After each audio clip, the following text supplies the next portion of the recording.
Welcome back to our first edition of the Friday Show for 2022, presented this week by the Pennsylvania Horse Breeders Association.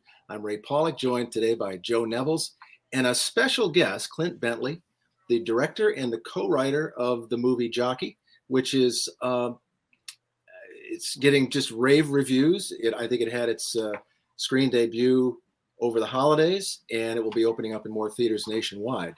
First, before we get to Clint, Joe, tell us a little bit about what's going on with the PHBA. So the PHBA's Stallion Season Auction is coming up soon on January 15th. Closing bid will be on January 22nd.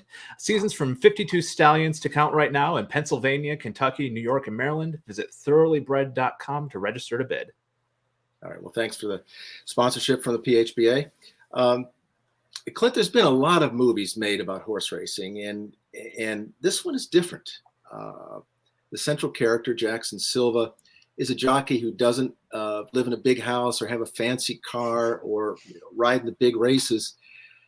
It's a blue collar track. He's a blue collar rider, and it's almost like an insider to racing wrote this. And you have some personal background in the racing industry, and if you could just talk about that for a minute, I'd appreciate it. Thank you. Well, thank you for saying that first off, and thank you for having me. That was always the intent for the movie. Is my dad was a jockey, and I grew up going with him from track to track, and grew up behind the barns. And there was a feeling to those blue collar tracks, and to that lifestyle that I felt like was missing from a lot of horse racing movies that focus more on the race, and not in a bad way, but they focus more on the big races and the Triple Crown and the huge, the horses that are kind of historic, the huge wins, which is great in its own right. But I just felt like there was something missing from that. And that's where everything started, was just wanting to take people who didn't know anything about racing into that world as I felt it. And I felt that it wasn't, in not being represented, I felt like it was a really beautiful slice of American life that we hadn't really seen before. So in some ways, it's not autobiographical, but you've kind of been there and seen a lot of the stuff that is portrayed on the screen. Well, tangentially, I was never a jockey myself, but Right. but watching my dad go through it and knowing all of his friends who are other jockeys and trainers, it definitely comes from a personal place there. And it's funny because I knew most of that as a child, and then going back into the world and going in with my co-writer Greg Cuidar, and him having never experienced anything with horse racing before that, and seeing it through his fresh eyes. I really got a deeper understanding of it and learned so much more about it from experiencing it as an adult. Now, the film is set at Turf Paradise. How was that track landed on? Was that the intent from the beginning to have this be staged at Turf Paradise, or was that sort of a logistical thing that they signed up for it, so we're doing this at Turf Paradise? Yeah, it came later in the process. It was always my hope to film it on a live working racetrack, and to use that to fold our film crew and our actors into a live racetrack where races are happening, because I just felt like one of the things I was going for was authenticity of it. And there's no way to get more authentic than just to show what's happening. And there's no amount of money in the world could have been able to recreate that. And I looked at a few tracks, and my producers and I looked at a few tracks around the country, and a lot of them honestly were not interested in having a film crew on their track while they're in season, which totally understandable. But then when I saw Turf Paradise and met Vincent Francia, who's the general manager over there, and it just all clicked into place. It's a track that,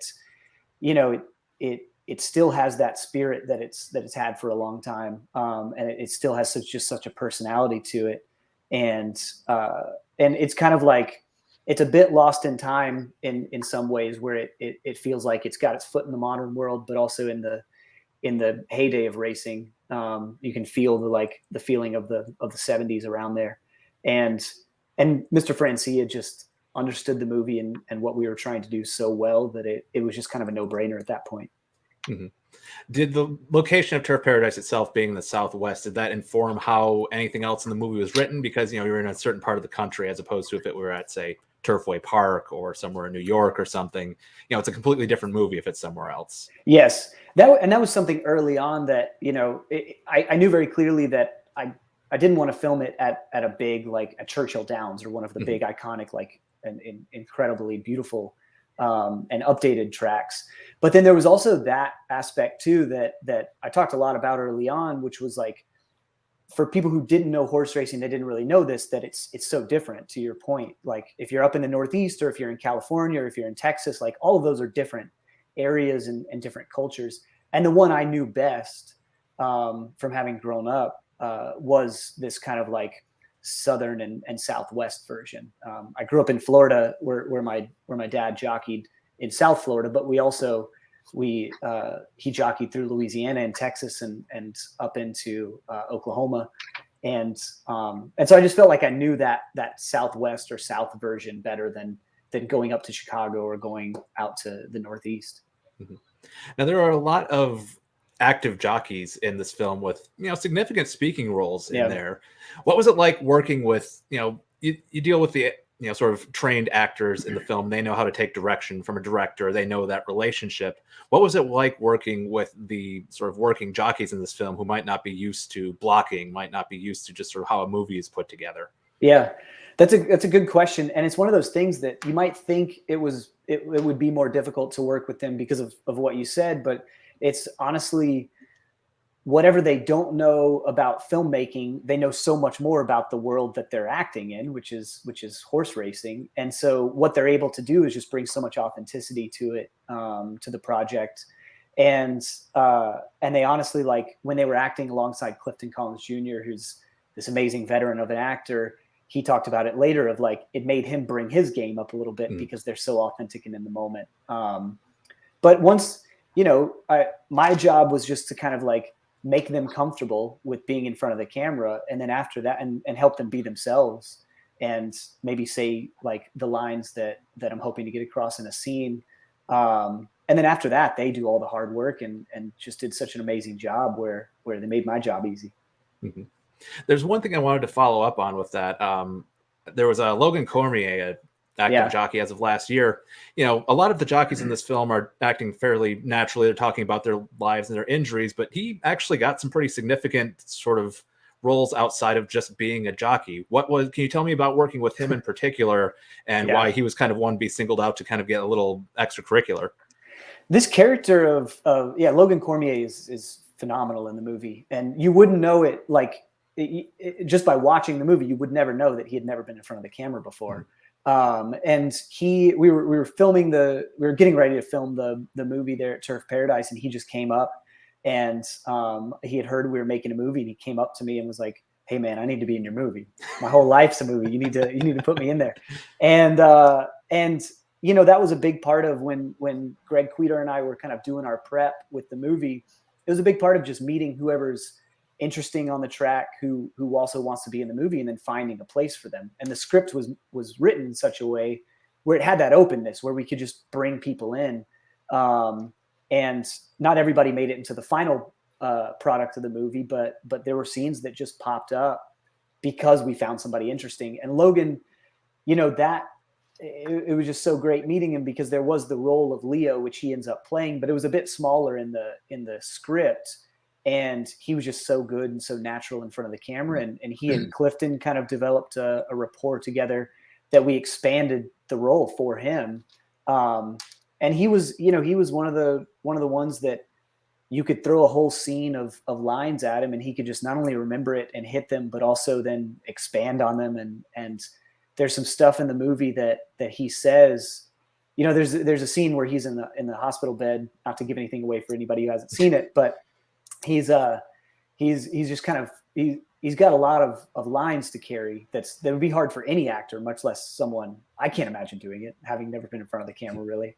But then he went off on some lines, you know, talking about how that in that 60 seconds, you really feel alive as a jockey because everybody's watching you, and everything that's hard about life kind of fades away. and that ended up being in the trailer. So his lines are in the trailer that he just kind of made up. So, you know, it's funny you say that the idea was to not be able to tell that these were not actors, that they were jockeys. As I watched the movie, I knew there were extras that were jockeys, but I couldn't tell who was who in the movie. And I think that's a compliment to just them being comfortable enough to and open enough and trusting me and trusting the rest of our team to let their personalities come across. And yeah, that was the hope for the movie all along, is that you can't really tell who's an actor and who's not. And I'm very thankful that came across. You know, just following up on something Joe mentioned about the setting of Turf Paradise, and I've seen a lot of comments about this, maybe in reviews, but certainly just some of the people in the industry on Twitter that talked about it. The lighting was phenomenal. Yes. And I've been to Turf Paradise, and it's probably not on my top list of tracks. And I've never seen the place look as beautiful as it did in the movie. It's funny. I think I think for me, and at least in my memory of it, it looks that beautiful. But maybe that's what we got across, is like our experience of it. But there's something very distinct about those Arizona sunsets, and those specifically those North Arizona sunsets, and there's a purplish hue to them that anybody who's been out there, it kind of strikes them. And then with Turf Paradise, yeah, it just I don't know. I think it's one of those things that, like, to some people it could look in some ways run down, but I think that adds so much character to it as a track. And I'll say lastly, like, our director of photography, Adolfo Veloso, who shot the movie, he can make anything look amazing. He could step into your office or step into somebody's kitchen and just make it look like the most cinematic place in the world. Well, the reviews, as I mentioned, have been really positive. I saw something, I think, New York Times, about the performance by Clifton Collins Jr. being outstanding. Is this sort of a breakout project for you and for Clifton? I'm thinking of like a horse that runs the race of his life, and everybody says, "Wow, where did this come from?" It's been so well reviewed. What does this do for you and Clifton going forward? I mean, definitely for me, it's my first movie as a director, and it's something that I felt so personal and became very personal for a lot of us, became very personal for Clifton and for my co-writer Greg and a lot of people, in terms of what we put into it. Molly Parker put a lot of her life into it as the trainer Ruth. Rounding up the card battles and then trainer Ruth by Jackson Silva. This is her maiden race, and her current odds are 19-1. Wish I made it back. You nervous? First day of school. She's about to skip 2 grades.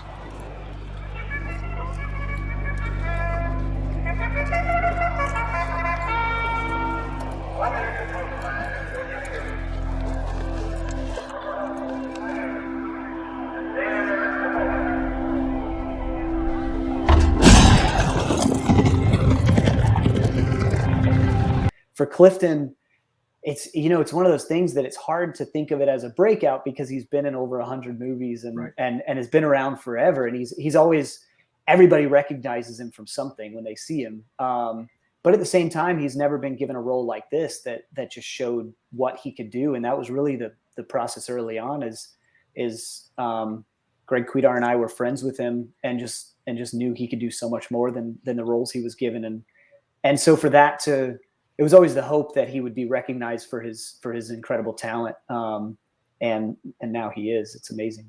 And he did win an award at Sundance where this played, right? He won Best Actor at Sundance, which is not an award they give every year. They only give it when there's a standout performance that deserves it. And now he's currently nominated for a Film Independent Spirit Award also for Best Actor. So yeah, it's amazing. And it was a very physically demanding role for Clifton too. I mean, you can see it just when he takes his shirt off, like you can just see that he has a jockey's frame to him. He's just kind of a rack of bones. What was the conversations with you and him before filming, for preparing for this role? How do you teach someone to look and act like a jockey? Luckily, that was something that was a little bit, I was a little worried about, because you don't want somebody acting in the role. There is a physicality to being a jockey. And if somebody doesn't look it, it just won't work immediately, no matter how good of an actor they are. And I was a little nervous about having that conversation, because you don't want to ask your actors to do too much in terms of what they're going to put their bodies through. But early on, we were prepping for the role when Greg and I were still writing, and we were still kind of talking to Clifton about it and seeing what he was discovering. I could already tell this was back in the pre-Zoom days and the pre-COVID days when we were still on Skype, and just in seeing him over the computer, like every week, his face would get a little more gaunt, and he would get a little skinnier because he was already starting to lose the weight. And so, he's just such a dedicated actor that again, it made my job easy, because I talked about the things that were important for the role and important to jockeys, and he did the rest in terms of doing that research and really threw himself headlong into it. And it seems like it's a very, jockey is a very specific body type, character type. It seems like it'd be difficult to find people to cast for that, because it's so much that would be asked of the actor. Can you tell me a little bit about the process of casting him, casting the role of Gabriel, and they're just like the actors who had to become jockeys? Was it difficult to find people who wanted to take on that role? It was. I mean, it was a bit easy. I mean, Clifton was just it just couldn't have been anybody else, because not only everything you talk about of like there's the physicality, but then the person also has to be an incredible actor. And so and so finding that, we wrote the role for Clifton because there was nobody else in my mind who could do that. And then Gabriel, who's played by Moises Arias, was a bit different. Like, that was somebody who I didn't think we'd find two people who could do it, especially, the film, the story centers around this young jockey coming and saying, "Hey, I'm your jockey. I'm your son from a past relationship," and telling Clifton's character that. And so you also have to find somebody who looks similar to Clifton. And I just didn't think it could be done. So, whereabouts you from anyway? Well, I was born in the South, but I'm from outside of San Diego, really. Why? It's just that, I used to know someone with your last name. What are you doing here? I'm hungry. No, that's not. No, you're in Phoenix. I mean, what are you doing here in Phoenix? I know a trainer. He said he'd give me work if I worked the bar and trained the horses. But didn't I see you in Remington back in June?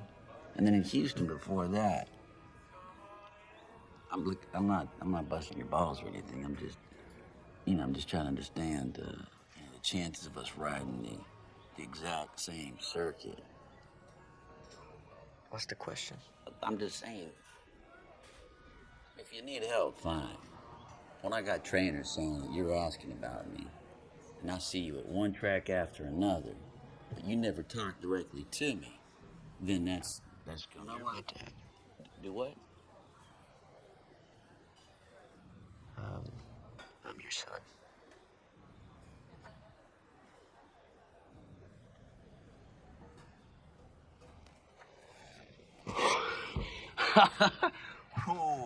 Oh, man. And then Moises, Greg and I had been fans of his for a long time. And then he got put on our radar by Clifton's manager, actually, who said, "Hey, think about him for this role." And he was literally the only person we went to, because again, like, not only the frame and being able to look the part of a jockey, but then to what you said about their personality and kind of the spirit, there's something that's like showy but not showy, and something that's very subdued, and something we were talking about before this interview is the fact that just their relationship to pain and their relationship to injury is something where they break a collarbone and they don't do a lot of complaining about it. They just say, "Well, there's a broken collarbone," and they kind of move on. And both of these actors were just, the only ones who could have done that. Well, this has been a rough few years for the horse racing industry. And when you pitched this movie, you had to go out to people and, tell them that you wanted to make a movie about horse racing. And get financial support for it. Was it a tough sell? What sort of reaction did you get when you went out there to try to raise money for a film on racing? That's a good question. And it really, I think, because of the way the film, because of the story that we were telling and the way I wanted to present it from the beginning, it never really was an issue. You know, where we ended up was making it just with independent financing from just independent film donors or film investors. But you know, it was always like the intent was always to show the beauty of horse racing and the beauty of that lifestyle of a jockey and of trainers working on this working class track, but not shy away from the things that are not as great about it and some of the warts of the world. And I think by doing that, of not leaning too far one way or the other, not pretending that everything's fine and pretending that those things don't exist, but also not being, you know, not being overly dramatic about them and pretending that that's the only thing that exists, and just kind of trying to show both sides of it. That was something that was always interesting to people, whether they knew anything about horse racing or not. To sort of go along those lines, the horse racing is a very, you know, like any sort of niche sport, niche interest, there's going to be a section of the viewing audience who knows everything about the subject, and then you're going to have a segment of the viewing audience who knows absolutely nothing about the subject. When it comes to writing dialogue, just putting the movie together, how do you strike that balance between having enough sort of insider knowledge of the subject where the lifers don't feel insulted like they're watching something cheesy, and have something enough where there's enough exposition where somebody who's never seen a horse race before understands what's going on and the character's motivations? No, that's a great question. And it's something that, you know, for the types of films that my partner and I make, Greg Cuidar and I make, it's always something that we contend with. Our first film was in the world of Border Patrol, and this one's in the world of jockeys, and they're very insular worlds. And it's just a matter of trial and error of how much you want to give enough to show that you know what you're talking about and your characters know what they're talking about, but not so much where you're giving a school lesson on something. And I think having the confidence to let there be a few scenes where not everybody's going to get it. You know, not everybody's going to get the difference in putting a horse in a 1.25 mile race versus something shorter. But it shows that your characters know what they're doing. And then the other side of it is if you have clear motivations for each scene of like what's going on, so where you could maybe watch it on mute and still feel like you know what's happening, and you've got actors who can sell it. You know, it's the same with, I think we can all relate to that, because like we've all got things in our life that mean the world to us, but maybe don't matter to anybody else. And so if the actor can portray that, oh, futurity is a big thing, and taking this horse that Ruth probably bought for $20,000 or $15,000 and winning a futurity is a big thing. The viewing audience doesn't even need to know what a futurity is to be invested in that and believe it. Well, Clint, congratulations on your directing debut. This is a fantastic film. Thank you. We really appreciate you taking the time to join us on the Friday show this week. I can't urge people enough to go out and see this movie when you get the chance. Thank you very much. It's really an entertaining and moving film, really. Thank you. We appreciate you having me. Yeah, thank you for having me. Thanks to the Pennsylvania Horse Breeders Association.